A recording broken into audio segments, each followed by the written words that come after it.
It is dawn in New England when the sounds here seem to tell a story all their own.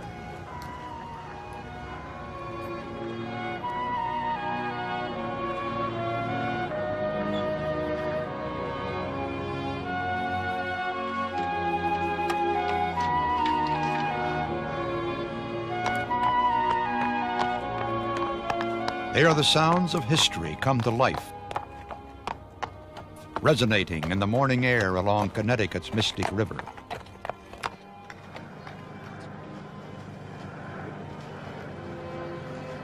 The river is the source of the story here, but not all the sounds and sights making up that story are born of water. Some belong instead to time, especially times gone by.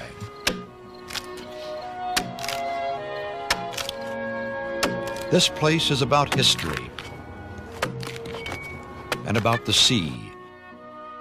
Here, 365 days a year, a rich and priceless heritage unfolds at one of the world's truly unique museums.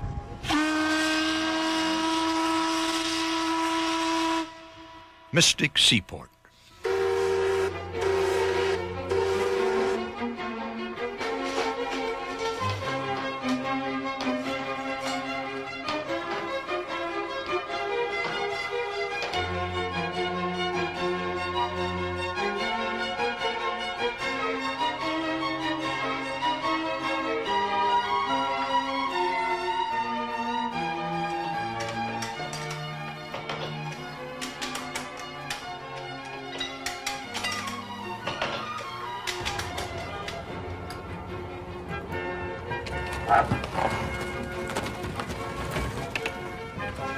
This is Walter Cronkite. I'm proud to be a member of the Board of Trustees of Mystic Seaport, the world's foremost maritime history museum.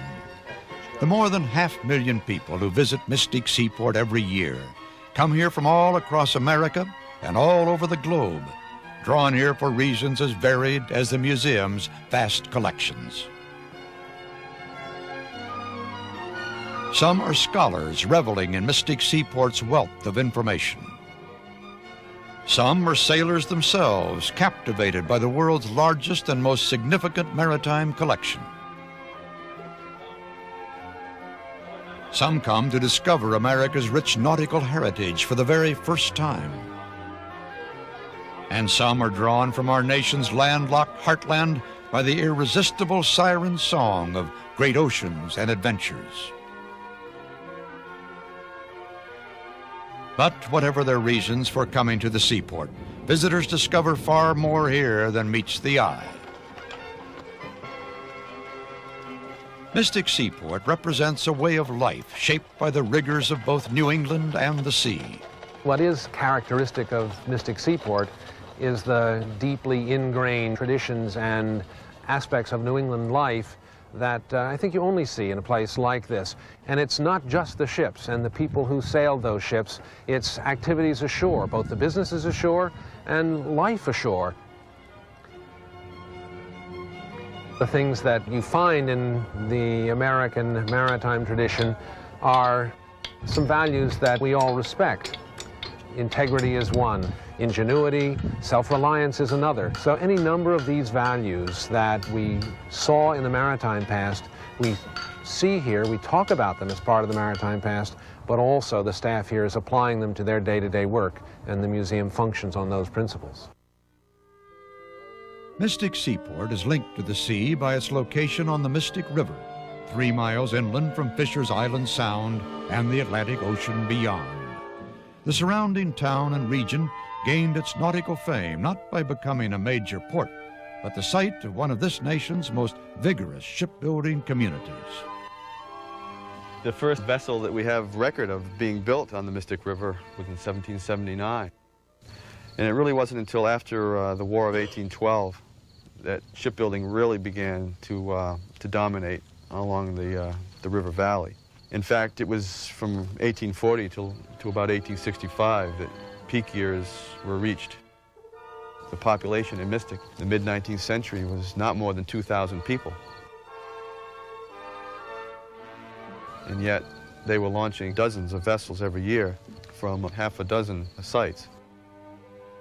Even though close to 700 vessels were launched here, the Mystic legacy rests on more than numbers. An American captain was piloting the Mystic-built sloop Hero when he discovered Antarctica. The clipper ship David Crockett, another Mystic vessel, was one of the fastest and most dependable ships on the profitable 19th century run around Cape Horn from New York to San Francisco. And the fastest clipper of all time, the Andrew Jackson, also was built and launched in Mystic. Today, though, Mystic Seaport is a museum whose collections and reputation extend far beyond the Mystic region's own maritime history to embrace the seagoing legacy of an entire nation. We've tried over the years to not just talk about the glory of the sea, but also the hardships and some of the misery and meanness of the ocean. So we've tried to preserve the whole story and give posterity some idea of what happened in the 19th century, and particularly to the nation as a maritime nation in the 19th century, its rise and decline as an important maritime power. I think that's one of the important things about the whole seaport, the reason for being at Mystic Seaport. Mystic Seaport is a multidimensional museum, an unparalleled collection of artifacts and information, of lifestyles and working ways, of techniques and technology.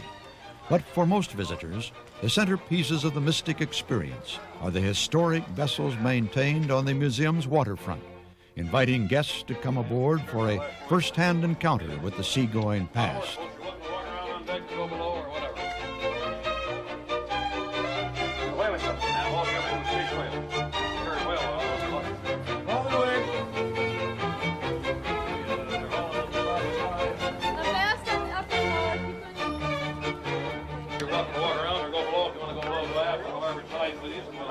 The vessels have been restored to a point in time, which is not necessarily when the ship was built. The Morgan, for instance, was built in 1841, and because we have very little photographic or first-hand evidence of her at that time, we've chosen the period of 1895 to 1905 for her restoration date. The L.A. Dunton's target date for restoration is about 1923, which was a year or so after she was built.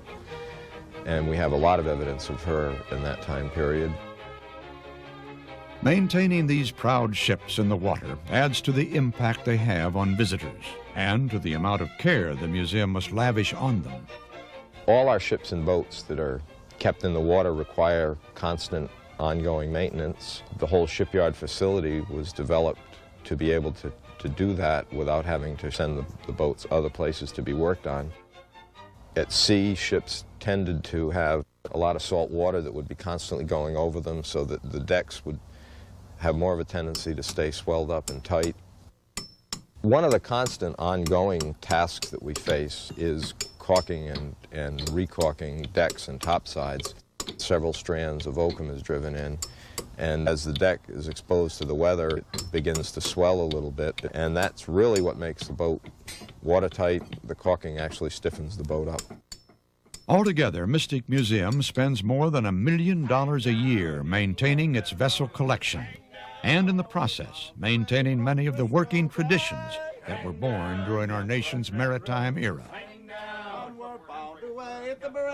Bringing history to life helps make Mystic Seaport the diametric opposite of a quiet, passive museum. Instead, it's a place where things always are happening. Throughout the year, and especially during the summer months, it's the members of Mystic's highly trained crew of interpreters who do the most to make this place a true living history museum.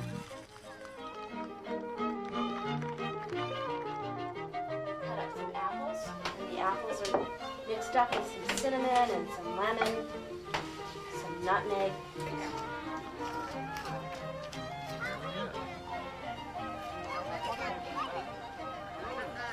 I'm first mate on a ship just like this one over here, and I need somebody to come work in the cabin. So, how you interested?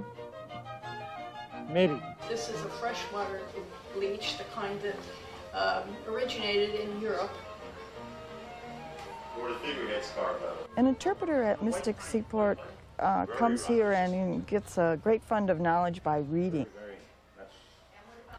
we're not only learning the skills that we need to show people how the exhibit works, but we also have the background of the 19th century research that the museum has done. I think the visitors do come to the museum thinking of ships as a romantic part of our history. And when you actually see the vessel and see the young people here climbing into the rigging and look up at them there and imagine yourself trying to do that, it's just awe-inspiring that they even had the courage to do this. And then when you go below deck and see how the crew actually lived, you realize that it was a hard life.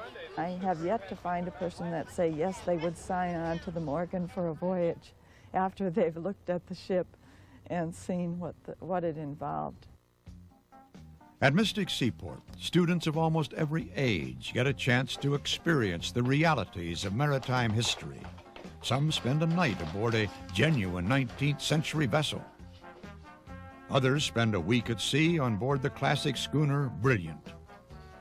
Students aren't the only ones at Mystic Seaport who have a chance to enjoy being on the water. From May to November, visitors can cruise the waters of the Mystic River aboard Sabino, the last wooden, coal-fired, steam-powered ferry in operation in the United States.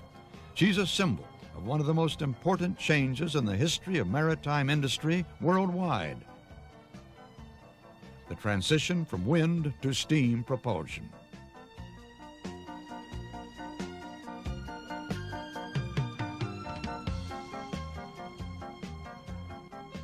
Boats like this were kind of the lifeblood of the community up and down the eastern seaboard. Before the railroads really got popular, this was the method of transportation. The Sabino was built in 1908. It was built as a passenger ferry. Sabino is one of the few vessels at the seaport that's still doing today what it was built to do 80 years ago. It was built to take passengers, and that's exactly what we do. We end up carrying about 60 to 70,000 passengers a year up and down the river. There are some other boats that run on oil, and they're steamboats, but we have the distinction of being the last one that's coal-fired. What that means is we don't have any sophisticated way of doing it as far as automatic firing or loading. It's a guy with a shovel kind of clanking around down there, making it all work. One of the nice things about the boat is that it's so quiet. I think that's one of the things people enjoy. You don't hear the growl or rumble of a diesel engine. The engine's running right now. You can't even hear it up here. It's great. At Mystic Seaport, visitors learn there's more to American maritime history than ships. And in fact, a big part of what awaits you here is what you'll find on land. Today, Mystic Seaport's collection of homes and buildings creates a village environment filled with 19th century crafts, industries, and lifestyles. Many buildings are directly related to ships and the sea. The Charles Mallory sail loft, where over the years acres of canvas sails took shape on this huge floor, made even larger thanks to a stove that was hung from the ceiling. One floor down, the rigging loft, where the lines on many historic vessels were carefully assembled by hand. And below that, the ship chandlery stands as the 19th century equivalent of a maritime convenience store. Knew of sailors or sometimes acted as a... Between Mystic's ships and shore exists a powerful and important relationship, a bond between historical crafts and the human skills needed to keep them alive. At Mystic Seaport, maritime crafts are executed exactly the way they were a century ago, offering a glimpse into technologies and techniques from a bygone era. But these demonstrations do far more than provide visitors with an eye-opening look at the past. They also create the ironwork, fittings, and other ship's gear which are required for the restoration of the museum's priceless fleet. In a way, the riggers involved in making and maintaining Mystic Seaport are as revealing as the information being shared. They embody the spirit behind everything that happens here, a spirit that takes on special shape and meaning. Here in the Preservation Shipyard, where visitors come face to face with maritime preservation on a grand scale. The shipyard at Mystic is unique in the world and respected around the world. There's nothing like it anywhere else. And we have worked hard to make that ship restoration work as accessible as it can be to our visitor. And one of the things that they'll discover there is a fascinating blend of modern techniques and ancient techniques. We're very concerned that we restore our ships with a high degree of accuracy. So when it is important as to what tool is used to create the proper finish on the surface of a beam, then that traditional tool will be used. We will use the traditional tools wherever they are important to preserve the historic integrity of the ship. On the other hand, if it doesn't make any difference, then a faster, more modern tool will be used to answer that need. Throughout the museum, the staff is constantly finding the best way to do it, most economically, and yet reflecting the quality that we want the institution to demonstrate and we want people to appreciate as part of the past. There is an ongoing learning experience here because people have been here and we have a lot of machinery that's very old and a lot of older skills that are preserved here at the shipyard, because in many cases there is no other way to achieve the goal. But when this shipyard was originally conceived, there was a recognition of the need that for the museum to get the quality of work that they desired, that it actually had to be done in-house, because a lot of the results just couldn't be achieved outside of the museum environment, and if they could, they would probably be prohibitively expensive. We have about 40 men and women working full-time. We have shipwrights, riggers, we have a part-time naval architect, we have people doing research and documentation work to try to maintain to help maintain our historical accuracy. The focus of the shipyard itself is the main shop. The main bay in the center of the building could theoretically accommodate a ship about 100 feet long.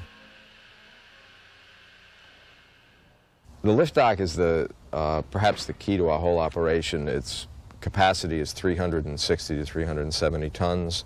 It really is what I think separates this museum from a lot of the other restoration efforts that go on in other areas, because we're able to actually haul the ship out here at our facility. For instance, Morgan was on the lift dock for part of her major restoration. She was there for nearly 3 years, and we never would have been able to accomplish the quality of work that was done on it if we had had to haul her at an outside shipyard.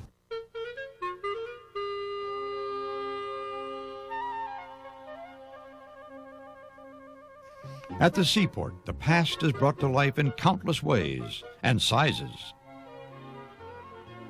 Here in the museum's model-making shop, the region's shipbuilding tradition lives on, in miniature. The models that we build are all models of ships that actually existed. They're not a figment of somebody's imagination. And this one of the Atlantic behind me here was, I think, number 12 since I've been here. And which ones I build is determined by whether or not we have bona fide information on what this ship looked like. We have in our ship's plans file the builder's plans, and this is what we use whenever it's available. If we don't, for instance, the James Miller was built down in Essex, Connecticut, and Nehemiah Hayden was the master builder at the shipyard, and this is a complete description written in 1854 of what he built. From this description, I made these drawings that the model is made from. The extraordinary assemblage of authentic ship and boat models on display at Mystic Seaport introduces another facet of the museum, its collection of more than 1 million artifacts, including thousands of ships' logbooks, each filled with first-hand accounts of adventures and life at sea. More than 55,000 plans and charts that reveal how vessels of every sort were designed and built in earlier eras. and an unparalleled assembly of the fanciful and artful figureheads that once graced vessels on all the 7 seas.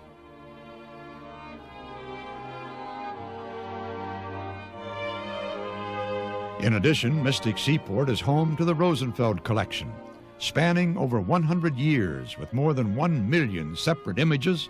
It is by far the largest collection of maritime photographs in the world.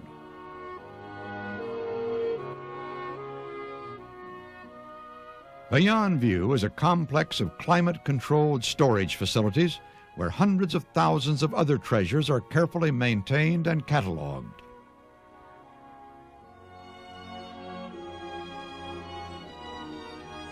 Over time, they will be rotated into and out of exhibits. Elsewhere, almost 400 watercraft of almost every size and description are stored for research and future exhibition. Before the nonprofit museum that is today Mystic Seaport was founded in 1929, America's irreplaceable maritime heritage was threatened. Now the museum has forged a vital link between a nation and its past. By undertaking the never-ending task required to support so many crafts and collections, the museum also is expanding our appreciation of the incredible number of skills, resources, energies, and achievements which characterize humankind's continuing struggle to master the seas.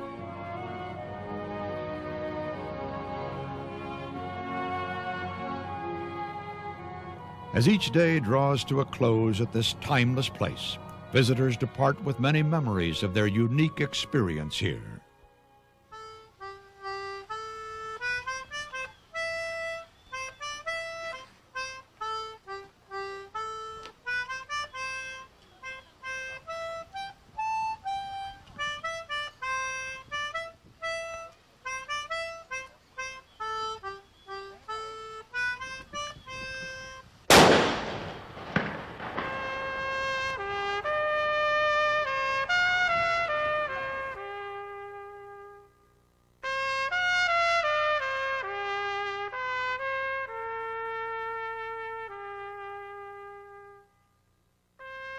But the work of making Mystic Seaport everything it is and can be goes on.